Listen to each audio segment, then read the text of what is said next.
Folks, I promise this is the last time I will bore you with the tales of my dummy cab car from the Amtrak Cascades.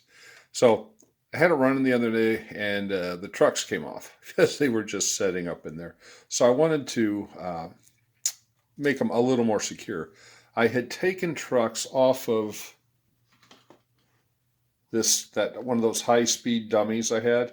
I took the trucks off because they're really good at freewheeling, but they had the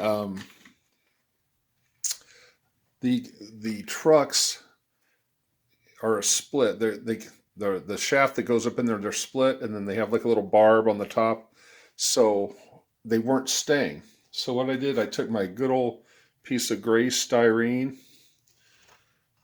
cut out a corner. Actually, I drilled before I cut. Got a piece about this big, stuck the trucks through them, and then flipped it over, and then put a bunch of model cement on there. You might be able to see the gray there just a little bit and see how it hangs. So they're in the hole. You can barely see it through where the gears were. And that's the rear end of the F40. Here's the front end with that funky pilot. But they're hanging there. You can see that gray piece of styrene in there. That's glued to the chassis. And then you can see that split shaft.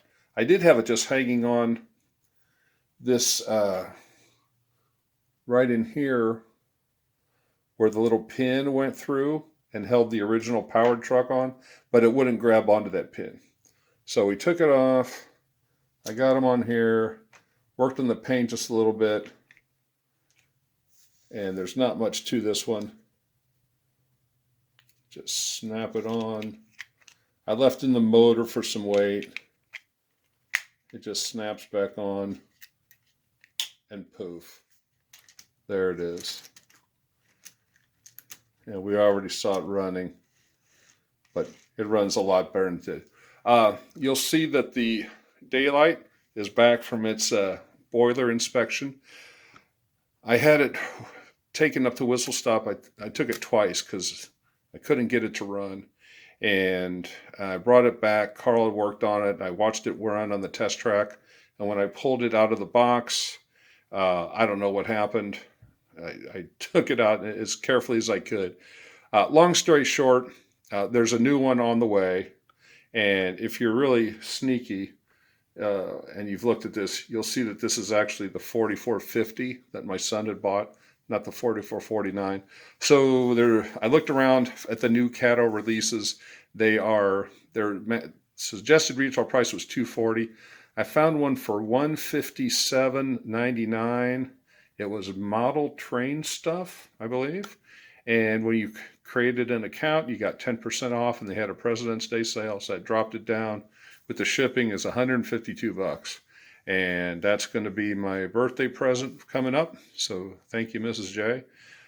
So in a little while, and they don't know when it's going to show up because it's in the supply chain somewhere, you'll see the 4449 leading a beautiful excursion.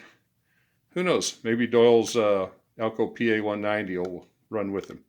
Or maybe his F7 from Great Northern. That's what his PA looked like when it came up from Mexico. But anyway, just a little quick deal. And it's the last time I'll mention this. We might have to see it come by here in a second.